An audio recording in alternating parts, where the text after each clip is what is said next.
Welcome to everybody who is joining us online now.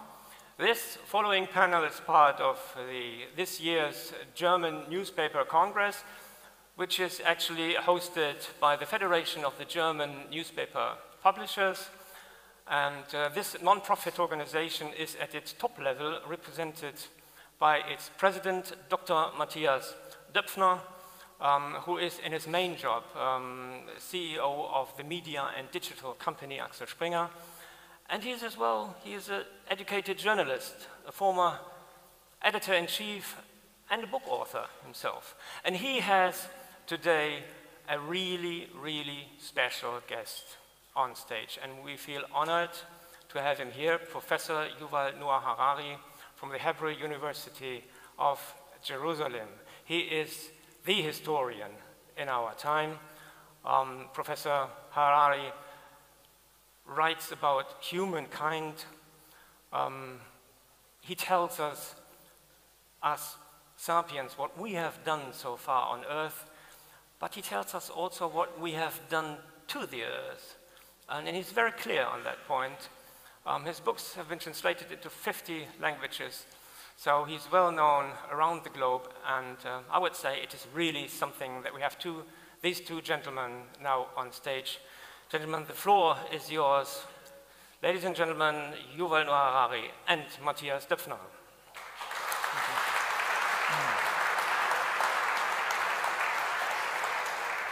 Welcome, hello everybody. First of all, when you explained that you are moderating and I'm also moderating this event today, you did not tell the real reason. It's we have to save costs. It's very simple. Yeah. So in that spirit, we try to have a conversation.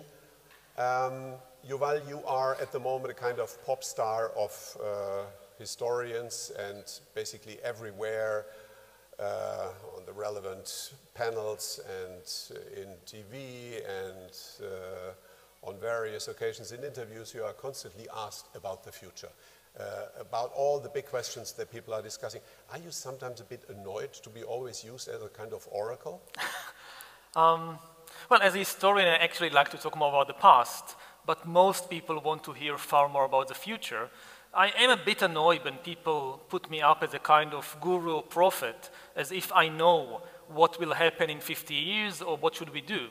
And it should be very obvious, nobody has any idea how the world would look like in 2050. It's really maybe the first time in history when we have really absolutely no idea even about the most basic stuff. I mean, it's obvious that nobody could ever predict political developments. If you lived 1,000 years ago, you couldn't tell if there'll be a war, an invasion, a revolution, whatever. But what's happening now is that we have no idea even about the basic structure of the job market in 2050, or the basic structure of family, or about our own bodies. We don't know what life expectancy will be, things like that. And so what I try to do is just present a map of different possibilities, emphasizing that we still have a lot of agency to prevent the worst case scenarios and to make the best case scenarios happen. Is there actually a topic that you would like to speak about and nobody ever asked you? Not in particular. I mean, there are many things that interests me, but... Could you imagine to write a book about the past? I mean, a real history book only about a certain period of history, or is that basically you have found your USB and that's based on the experiences in history talking about the future? I wrote a couple of books that almost nobody read about the past. So just about the Middle Ages or just about, the events in the 15th and 16th century. And maybe one day I'll again write something like this, but it seems unlikely at the moment. So what is your most underestimated book so far? No, I think it's a good thing that most people didn't read these books. I mean, they are interesting for a couple of professors, but I don't think that, there are so many important things that people should be reading about and discussing. If you have a choice between reading a new research on climate change and reading my book about special operations in the Middle Ages, go for the book on climate change. Yeah. You described a little bit also your motivation. You're dealing with a lot of topics that are very political. Could you, I mean, do you have a political ambition in a way? Not in a party political sense, but in a broader sense? And how would that look like? In the broadest sense, yes. In the sense of trying to shape the public conversation. I don't think I have the answers to give people, in that sense, I have no political ambitions to tell people, do this or don't do that. But I do think that we need to change the public conversation and to focus it on other things than what get most of the attention at present. Yeah. I think humankind is now facing 3 major problems, which should be the 3 top items on the agenda of any country, of any election campaign. There are nuclear war, climate change, and technological disruption, especially the rise of AI and biotechnology. And when I see an election anywhere in the world, or a referendum like Brexit, or the election in the US, or whatever, and people just don't talk about these things, I'm alarmed. And I see my role as a public intellectual to try and steer the conversation in that direction. It's very fashionable these days to speak very negatively about politicians, to badmouth them. Among the leaders that you observe around the world, which leader impresses you the most at the moment? Who do you think is doing the best job dealing correctly or in the best possible way with the topics that are so super relevant from your perspective? Oh, I'll have to think about it. I don't really know. I didn't make an assessment of the different political figures, and really I don't have the expertise to make this kind of assessment. So there's nobody that spontaneously impresses you? No, again, I think that generally the standard of leadership of governments that we see today in much of the world is the best we ever had. Again, I'm a medievalist. Including Donald Trump? There are exceptions, but if you look at the government of the United States, what it is able to do, what it is able to provide the people, it's much, much better than we saw a century ago, 2 centuries ago. I think part of the problem of a lot of people in the world, and especially in the West, they don't realize how lucky they are. They have very little gratitude for what they and past generations have achieved. And this is why they are willing to risk it so carelessly. By following they have the feeling that the system is completely broken, all the politicians are liars, we need to destroy everything and start again. And this is just terrible. They just don't realize how much they stand to lose, and they don't realize how far they can fall down. Would you be able to put your view into one of the ideological baskets? Are you more leftist or conservative? How would you describe that? I think most of the ideological divisions we have inherited from the 20th century are not very relevant to the big issues of the 21st century. If you think, what is the difference between right and left, let's say Republicans and Democrats in the US, with regard to the rise of artificial intelligence? What's the difference, the basic policy difference between the Republican Party and the Democratic Party on AI? There is no difference. They just don't talk about these issues. And similarly, when it comes to something like climate change, then there you do see one big difference. You do see that, at least in some countries like the US, denial of the very reality of climate change seems to be a monopoly of right-wing nationalists.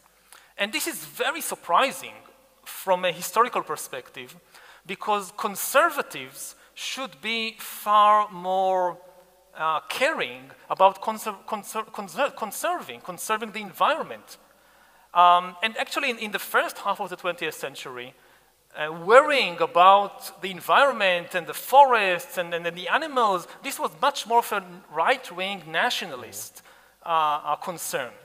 I think my explanation is what's happening now in the world. We are facing such a huge crisis. It's a global crisis. it should be obvious to anybody that there is absolutely no national solution to climate change. You can't solve climate change by having this national policy or that national policy. Only global cooperation can work. So this is why I think nationalists, because they don't have a solution, they just tend to deny the problem. Because if you recognize the problem, you must also recognize that you can't think in purely national terms, and you can't just say, my country first. No, if your country first, then we have no solution to climate change. So they prefer to just deny the problem. So you are confident that nationalism is going to be solved because simply it doesn't work? No. Many things that don't work, people still vote for them. People don't always do the wise thing or the best thing for their own interests. This is true on the personal level. People often make terrible decisions about their own personal lives, and this is true on the collective level. How about free and open societies? How about democracy? Is it going to prevail? I don't know. I mean, what I do know is that free democratic societies are, in the long-term historical perspective, they are a very rare thing. For most of history, in most of the world, people did not live in open democratic societies.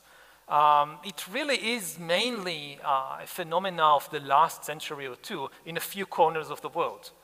You have all this talk about ancient Greek democracy, and you have all these speeches about European civilization as if for thousands of years, European civilization was built on the foundations of freedom and democracy and human rights. And, you know, to say it like briefly, this is nonsense. In ancient times, you had a few tiny spots where for a couple of decades or a century or two, like ancient Athens, you had a sort of democracy for 10% of the elite male population. And then you had centuries and centuries of authoritarian regimes and oligarchies and empires and dictatorships and so forth. And then you have a century or a bit more that you have a few places with free democratic societies. So there is absolutely no guarantee that this model is going to prevail. I hope so, because when, again, looking at the broad spectrum of history, this has been, I think, the best political model that humans have ever created on a large scale. I agree, but at the moment, the, in a way, best run and most successful country and system is China. With the help of artificial intelligence, the likelihood that under their very liberal, or let's say state, not liberal, their very state-driven, state-focused regulatory system that allows everything and a lot more than regulation allows in America and Europe, the likelihood that China could be leading in a couple of years in AI is pretty high. And I think that who controls AI, who's leading in AI, is indirectly dominating economy and is also dominating politically. Do you think that there is a high likelihood that China is going to be the dominant player worldwide, and also with that implementing their system, their non-democratic system, to a number of democracies? Yeah, there is quite a high likelihood, not a certainty, but a likelihood that this will happen. I do think, like many other scholars today, and also politicians, that those who lead the world in AI are likely to lead the world in all economic and political terms. It could be a rerun of the Industrial Revolution of the 19th century, when you had a few countries, like first Britain, and then Germany and France and US and Japan, who led industrialization, and this place we are now in is a testimony to that. And these few countries then went on to conquer and dominate and exploit the entire world. And this is very likely to happen again on an even larger scale with AI and biotechnology in the 21st century. It may not be the same countries again. It may be different countries this time, like China. And the gap between those who master AI and biotechnology and those who are left behind is likely to be far, far bigger than the gap between those who mastered steam engines and those who didn't in the 19th century. Nevertheless, I don't think it's an inevitability. The research and development of AI can go in all kinds of directions. And also there is a huge question mark hanging over the Chinese system, which is they never really had to deal with a major crisis since the beginning of the reforms in 1978, 1979.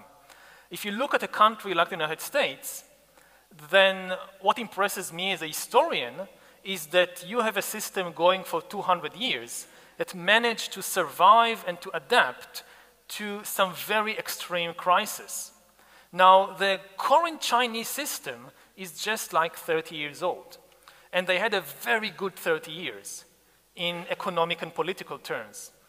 But they haven't, but what happens when they face the first major crisis? Either because the economy slows down, or because there is an ecological crisis that they cannot solve, and then you have a crisis of expectations from a population of 1.4 billion people, and nobody knows, including the Chinese leadership, what happens in such a scenario.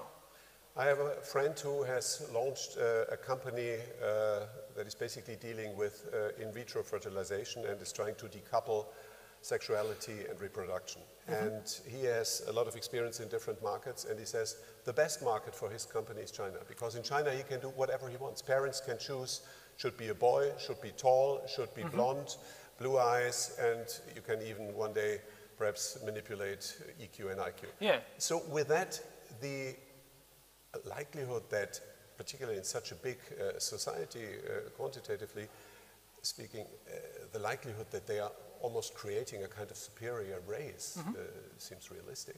Yeah, many of the things that I visit a lot, both Europe and North America and China, and one of my main impressions is that many of the things I talk about and people in the West react with apprehension and fear, in China, the reaction to exactly the same topics is excitement. Wow, we can do that.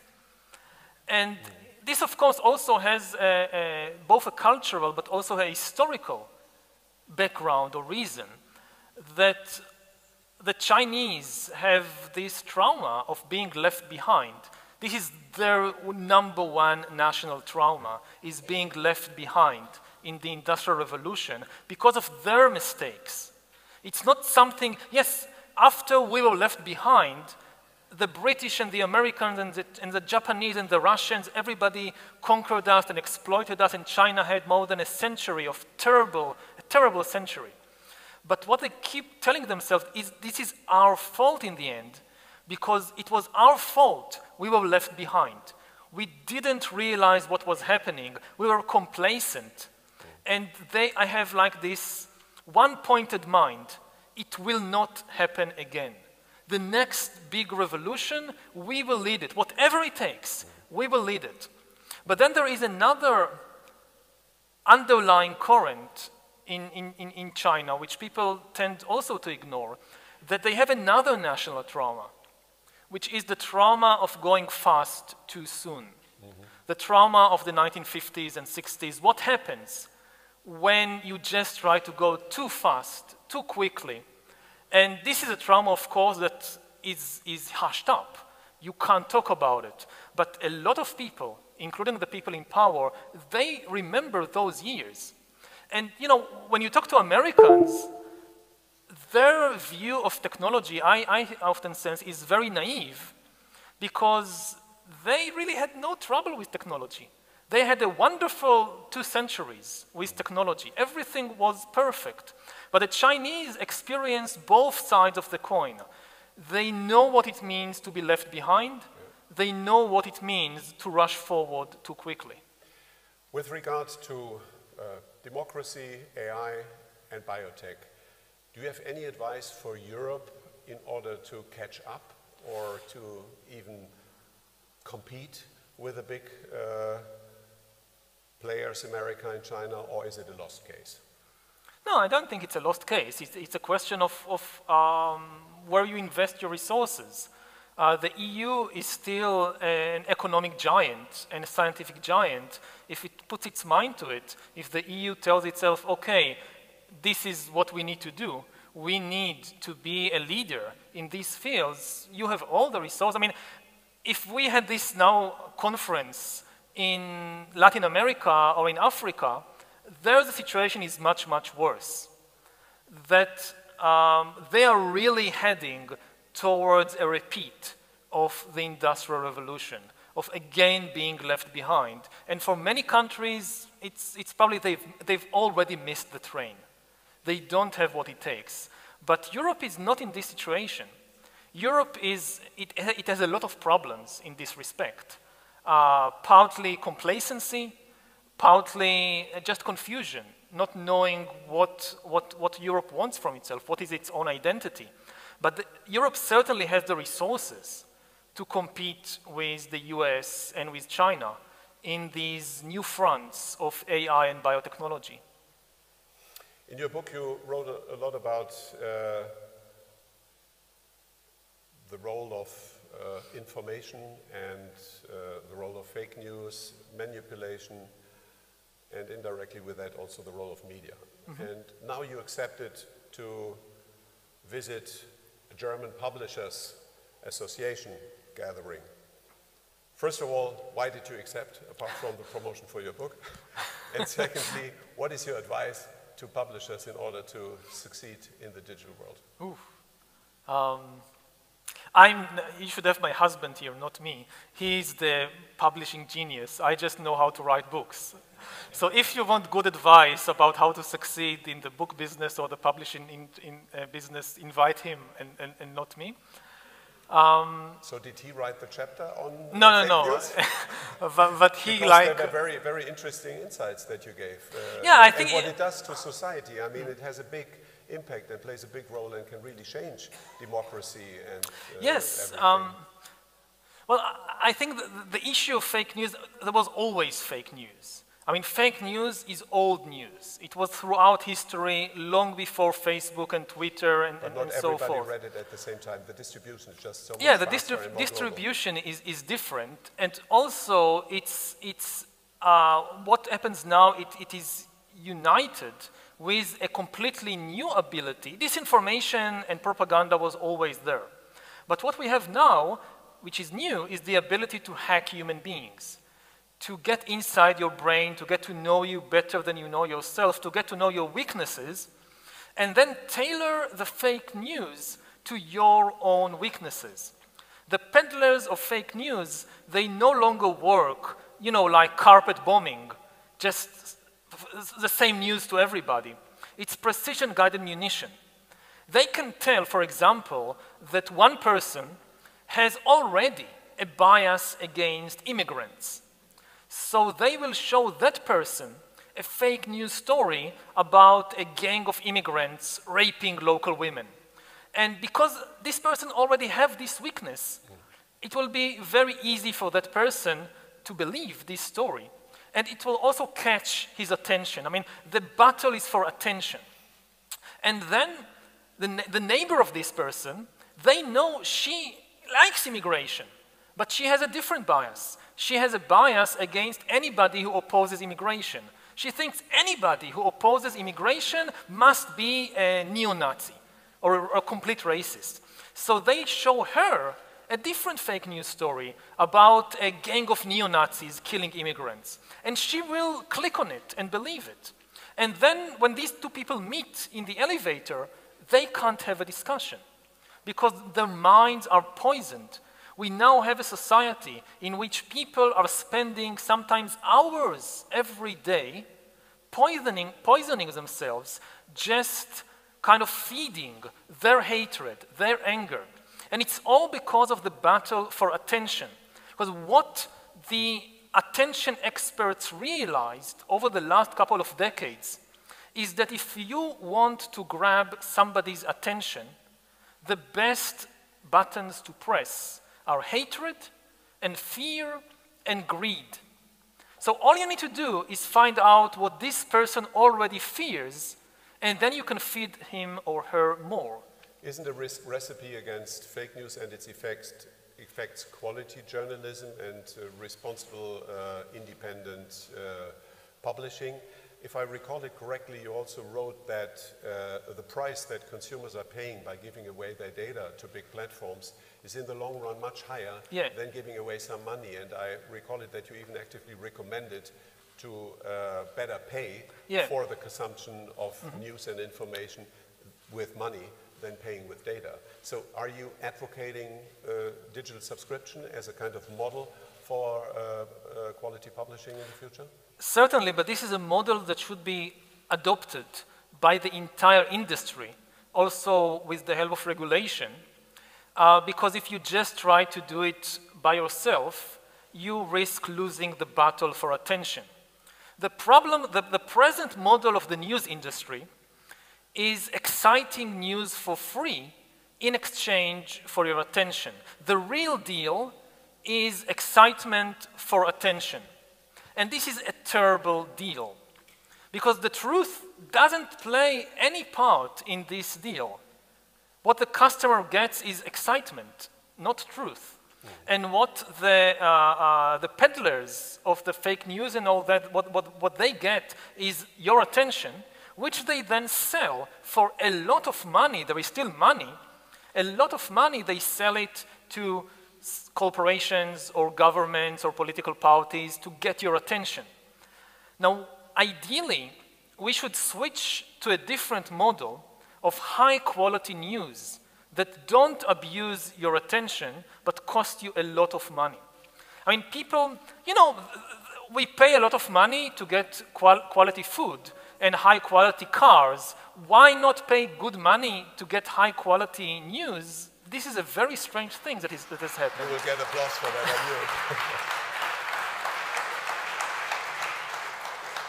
it. In your book, you referred to another very interesting aspect, and that is the role of Google in the whole advertising industry. And you described how in the first place, they basically took away advertising from the publishers because they have the direct and the better tracked proposals for advertisers, and they take the content from the publishers without paying. By the way, that's something that we are fiercely fighting against at the moment in Brussels and elsewhere. So you described that, but you described it only as the first step. You said that basically destroys potentially publishing and gives Google a high market share in advertising, but the next step is that they're destroying the whole advertising industry because advertising is not needed. Could you explain that, I think, very, very interesting theory? Hey, it's very simple. I mean, at present, let's say Mercedes-Benz want to sell you a car, so they pay for advertising. But ultimately, Google wants to reach a point when they have so much information about the world and so much information about you that you can ask Google anything. Now, if we reach a point when I can ask Google anything, then when I want to buy a car, I would just ask Google, hey Google, what car should I buy? And Google will take into account everything it knows, or not only about all the different cars in the world, fuel consumption and safety and regulations, and if they use child labor in a third world country to produce part of the car and so forth. It will also use everything it knows about me. My preferences, my political opinions, my views on climate change, my views on Middle Eastern politics, everything will go into that, and they will just tell you, look, the perfect car for you is X. And if they do a good enough job, I will just buy X. The advertisement will not mean anything. Actually, I will know that my judgment is constantly being manipulated by advertisers. So I don't want to trust my judgment, which is so easily manipulated. I prefer to trust Google. And then there is no need of advertisement at all. So in the end, Google, with the help of AI, knows ourselves better than we do.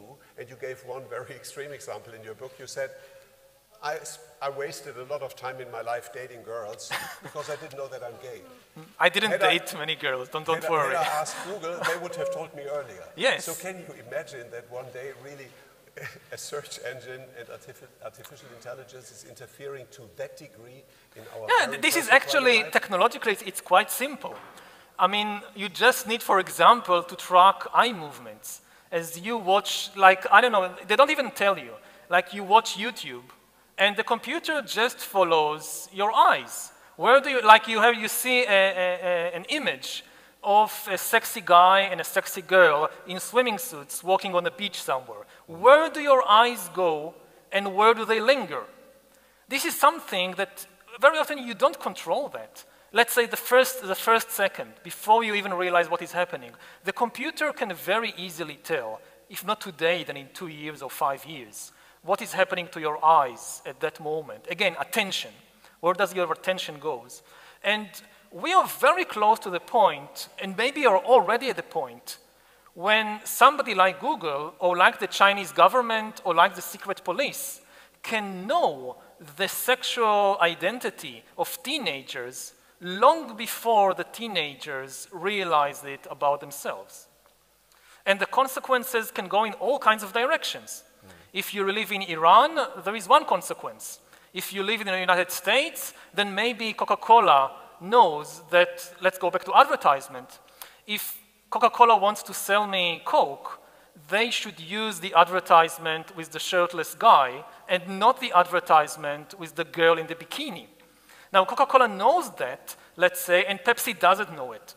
So Coke shows me an ad with a shirtless guy, Pepsi shows me an ad with a girl in a bikini. Next day, I go to the supermarket, I buy Coke and not Pepsi. I don't even know why. I don't need to know why. Only they need to know why. In your book, you also referred to the ethical conflicts that AI can create in the context of self-driving cars. So the decision that an algorithm has to make if there is a collision, do I rather go to collide, continue to collide with a wall, or do I collide with two people walking on the street?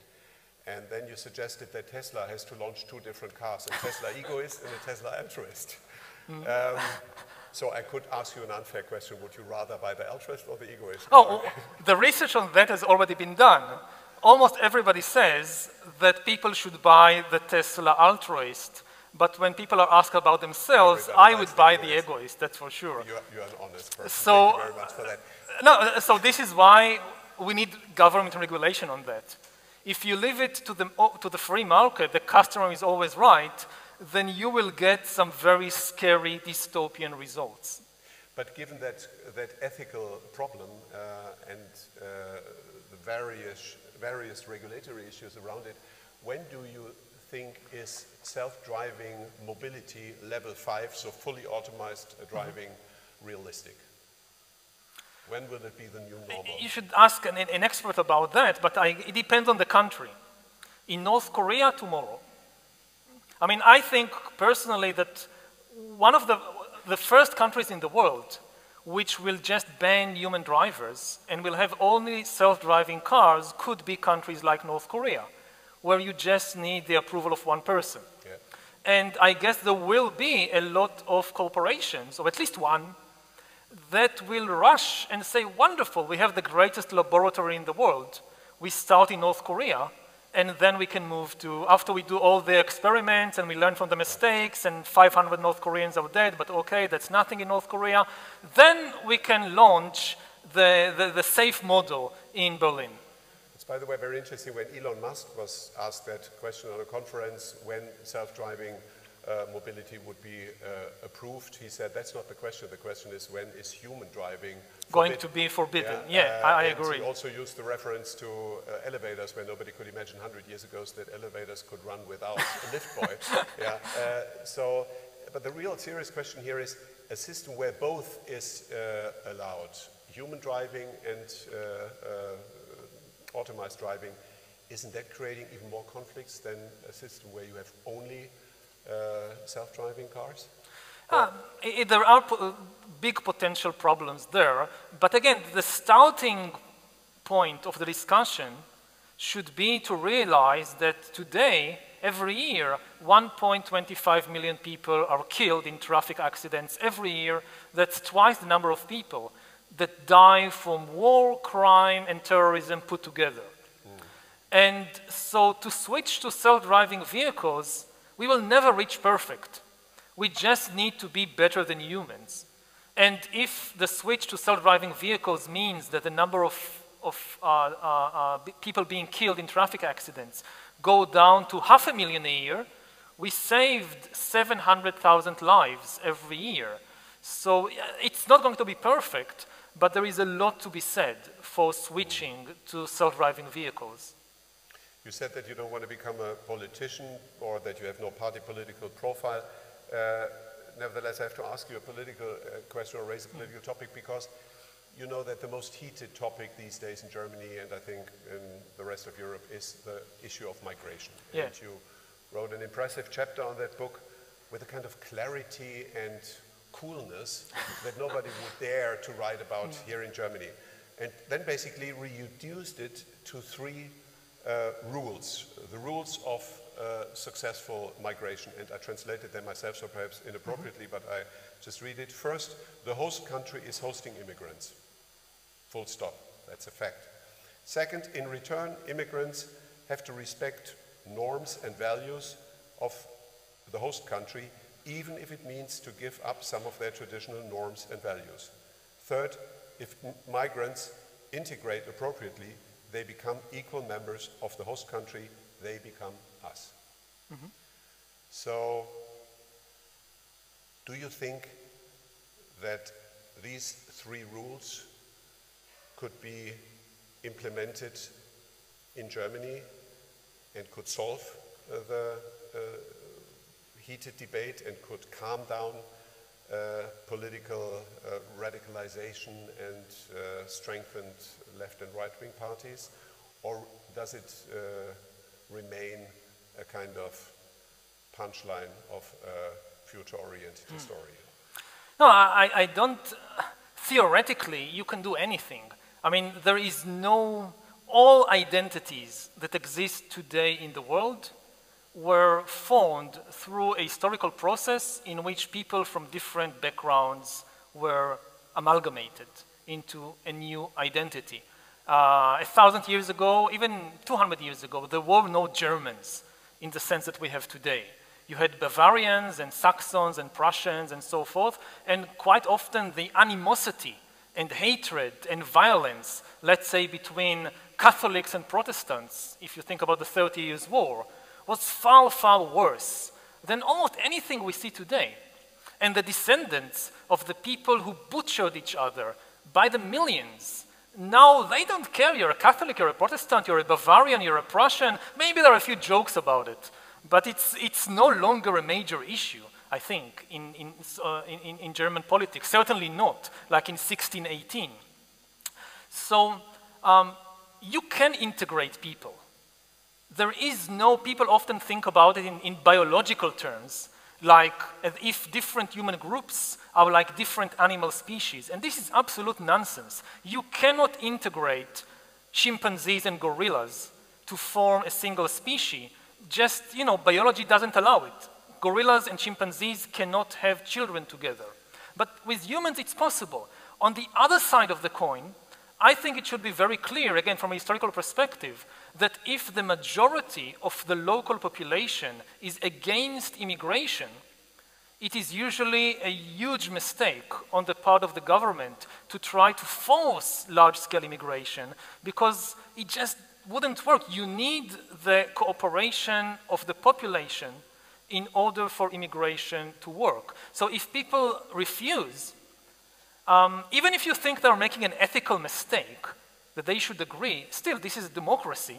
I'll say something different. I think maybe the worst thing about the immigration debate now in Germany and in Europe as a whole is that people are turning it into a kind of Manichaean struggle between good and evil, as if anybody who opposes immigration is a racist Nazi, and anybody who is in favor of immigration is a lunatic or traitor. And I think that in the end, this is a debate between two legitimate views, which should be decided through the normal democratic process. This is what you have democracy for. But in Germany, there are additional sensitivities driven by the historic guilt and trauma that the Third Reich and the Holocaust created. So in a way it is understandable that Germany is handling these things with a higher degree of emotions. Yeah, it's understandable, but it's wrong. But it's not necessarily constructive. Yeah.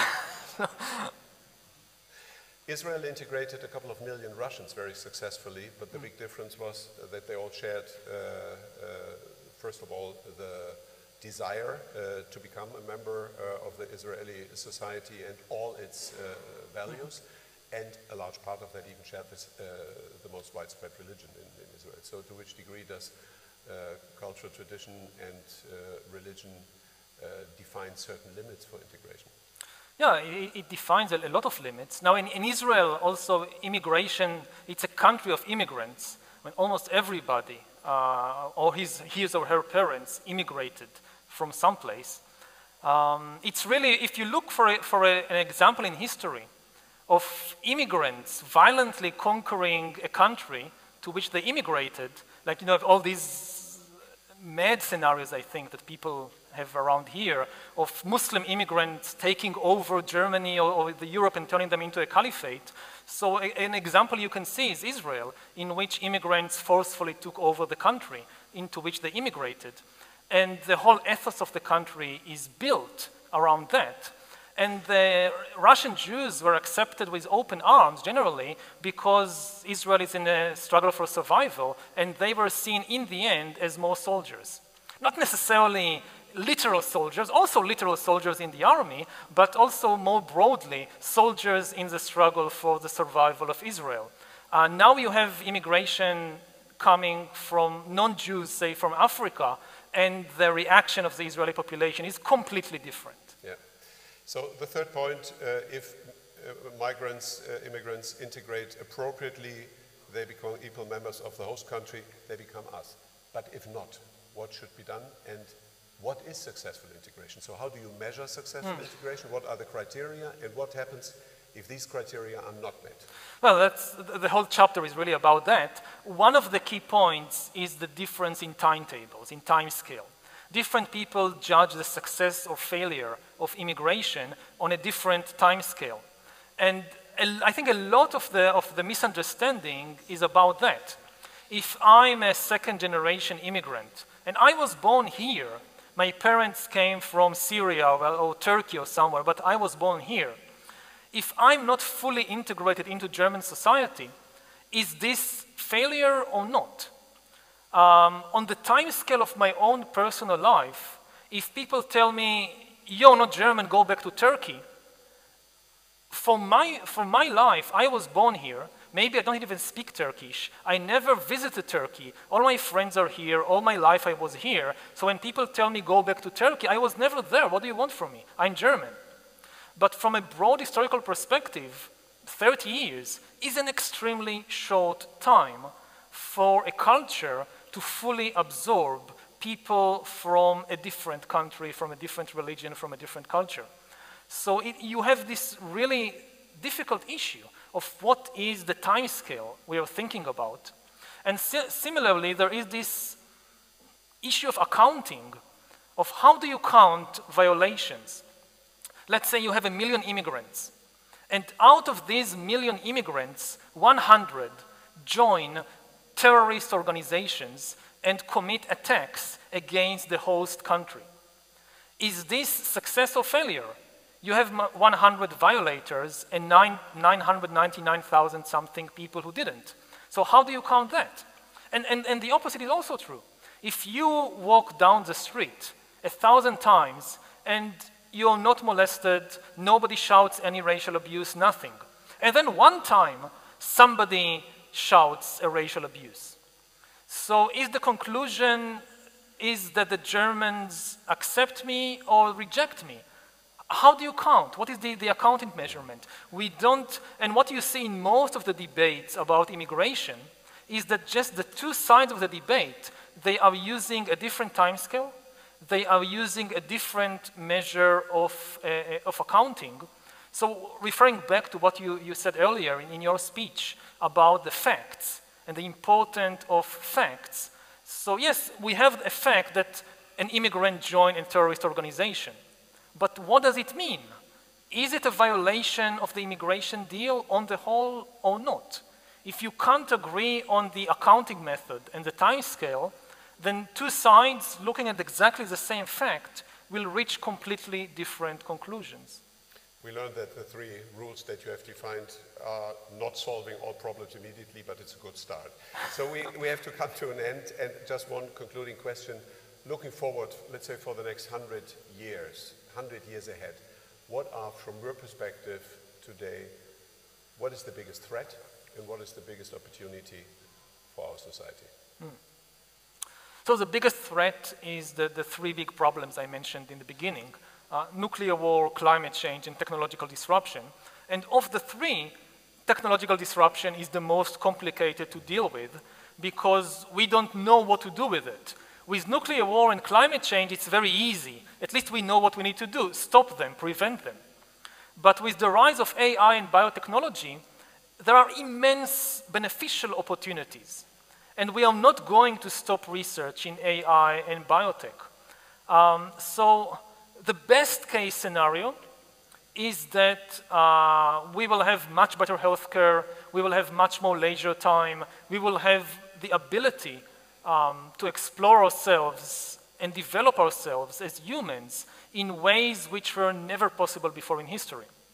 The flip side, the worst case scenario, is that we might have digital dictatorships in which all power is concentrated in the hands of a tiny elite that monitors everybody all the time, that really humanity might split into a caste of superhumans and an underclass of useless people, people who have no economic value and no political power, and it's the same technologies.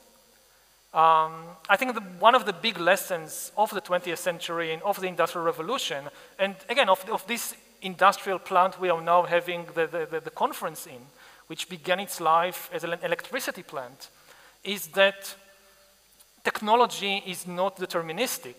The same electricity served the Third Reich and communist East Germany and liberal democratic United Germany. So the electricity doesn't care what you do with it. And you can do with it many different things. And it's the same with AI and biotech. We can use them to build paradise or hell. It's really up to us. Do you believe in singularity, that one day machines will take over human intelligence? Human intelligence, yes. Human consciousness, I'm far less certain about that. Okay, that's reassuring. Thank you very much. It was great talking Thank to you. Thank you.